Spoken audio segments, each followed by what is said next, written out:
Well, I'm Chris, and this is my buying a used TRAXXAS Nitro Should It Be Done video. This is a JATO 3.3. I paid $200 for it about 5 minutes ago. Came with the remote. So full gallon of fuel, 25%. That stuff's fine. Igniter, charger, awesome. So it also came with this stand. Now $200, is that worth it? Of course it is. These are like $469 brand new, but it's not brand new. But I want you to see this right here. That air filter is dry as it can get. Well, they do have a clean one under there. It's got oil. Okay, all right. I've only been into Nitro RC for 2 weeks. Are you supposed to leave this outside one dry? So he said he had a tune just done on it. We're gonna count the number of turns on this tune. So they just had it 4 turns out. That's just where you start with them. And then that looks to be turned out a little bit. Maybe they turn the idle, that's fine. Okay, so another thing I do is I always look at the alignment on them. It has a little bit of toe out, but not that bad.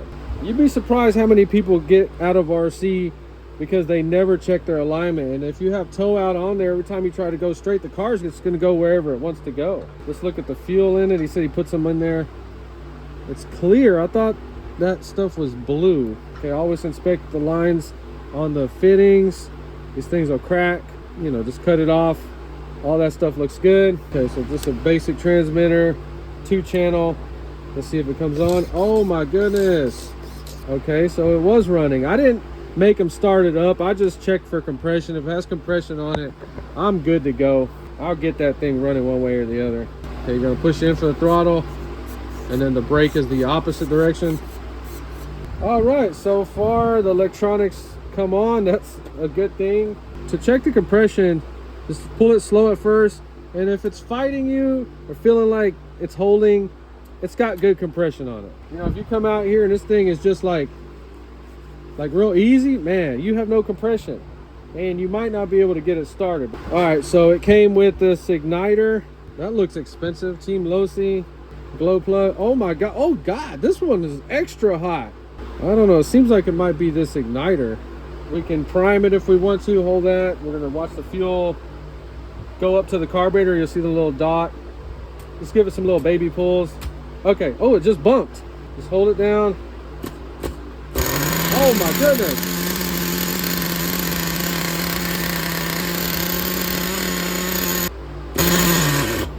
Oh, what's happening? All right, that's not good.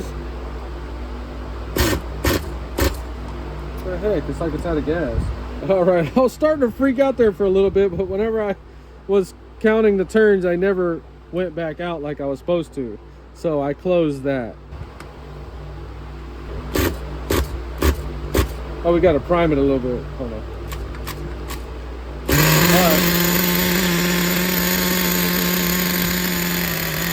right.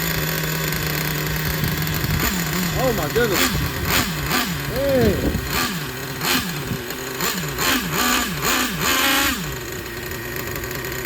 And then brake. All right. This thing looks good. Why would they want to sell this? I don't know. I don't know what to say. This thing is freaking cool. Alignment looks good on it. Hold on, does it have a black wheel on it? What is up with this? Oh, it's just dirty. Oh my god, I thought they had a different wheel. Tires look fine on it. Okay, I think we freaking came out on top for $200. This thing looks ready to run. It does have a 3.3 in there with compression. We are going to take it apart in this video just to check it out, make sure nothing's loose in there, even though it runs. It's got the little pinch line. I like that. So let's go ahead and run it out of fuel real quick. This feels really high quality. I don't even want to use this one. It has a little cap on it. That's nice. The only thing that's kind of stupid is this pull start is kind of in the way of the little baby handle.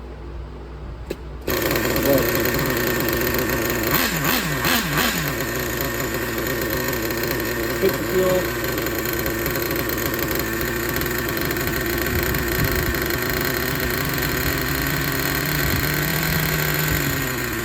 All right, so I get a dedicated tote and just put everything in this box for it. So we're just going to kind of take stuff off of it and talk about it as we inspect it and go through it. This kid was young, but he was not a stupid young kid. He was smart.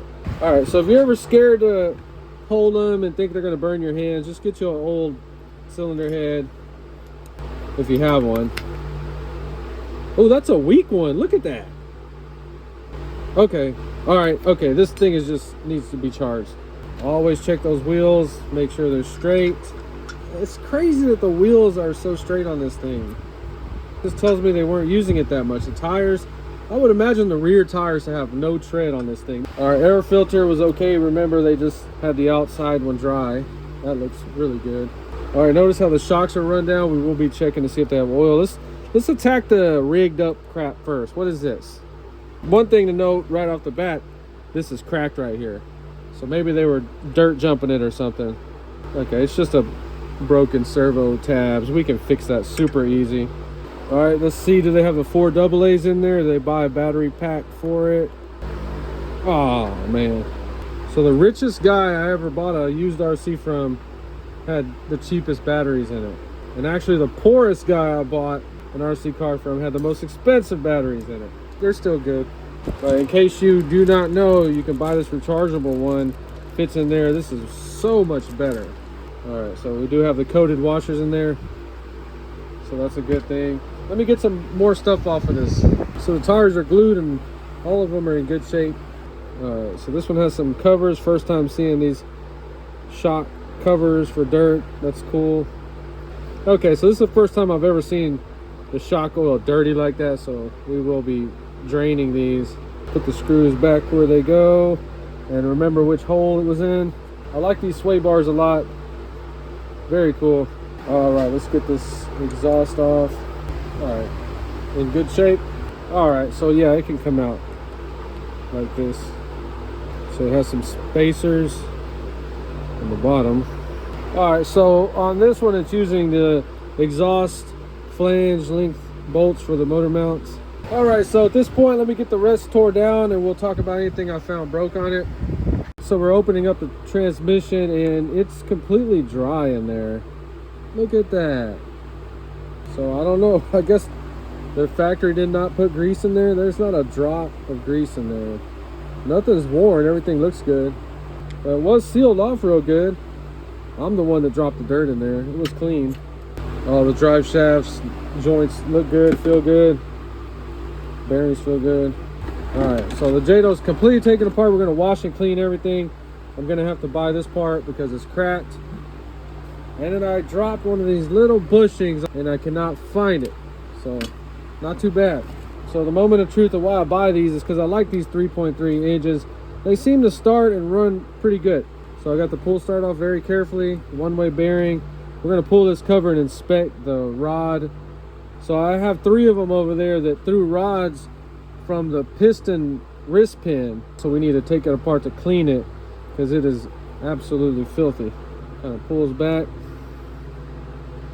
Ooh, rusty, that's not good. The motor runs fine. It's cracked. Look, it is cracked. So I was looking at it closer today and that connecting rod is cracked at the bottom all the way through. I felt it with my fingernail, so that's why we check this stuff, because that connecting rod can be replaced and this engine will still be good. But that rust in there, what they'll do is they'll heat them up, they'll get them running, but all that crud in there, they don't clean them out, and just a little bit up against that bottom of that rod, it could damage the rod or damage the engine around here. So just because you free the engine up, it needs to come apart and inspect it. The dead giveaway is the rusty crank. Let's pull this carburetor off because we can see the crank a little bit from there. You can see that rust in there. It'll clean itself up pretty good, but definitely this thing was rusted up and locked up. So let's go ahead and take a look at the sleeve real quick. All right, it looks good. That's why we pull this stuff off, and now we know it looks good. Put your finger on there and it'll push your finger and suck it. Oh yeah, okay. It has plenty of compression on there. So we're gonna have a video kind of showing you the way I clean this up, and we're gonna be rebuilding this and taking this out for its first run. But that's enough for us to take this apart and inspect it further, and we may have just saved it by just needing a $30 connecting rod. Okay, but just trying to give you guys and girls an idea how to have fun in Nitro RC. And it is a lot of work, but trust me, this stuff Works out very, very well. If you enjoyed the video, please like and subscribe, and thanks for watching. And do not buy that cheap stand. This one absolutely sucks.